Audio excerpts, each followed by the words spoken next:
This is an unfortunate reality which we see on a daily basis in our society. It's where people feel they have the right to discriminate against others, to judge others harshly, to be racist against others. And we're seeing this right now. You know, when it comes to the coronavirus, I've read shocking reports of people who feel that they can be racist against or discriminate against or harsh against those with Chinese heritage. And the amazing thing is most of these people who perhaps are being discriminated against were born here in Australia and perhaps haven't even set foot one day in their life in China. And even if they have, it doesn't give us a right, anyone a right, to go ahead and judge them differently and be racist against them. It's unacceptable in our society today. It's not something new, unfortunately. It's not something new against this particular instance. We as a Jewish community have faced this for millennia. There's people all over the world who are being discriminated against based on their faith, based on their identity, and it's something we have to put a stop to. And I think there's a very fundamental message in this regard that comes in our parasha this week.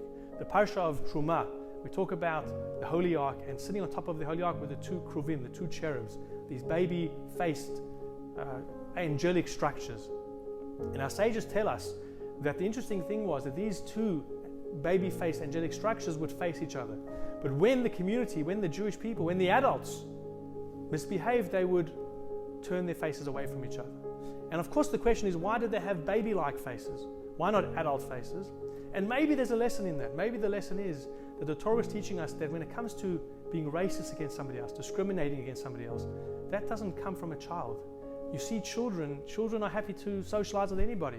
They don't start making these judgments. It's only based on the education that they receive where they start to say or be told, this person is no good, this faith, this religion, this culture, this color.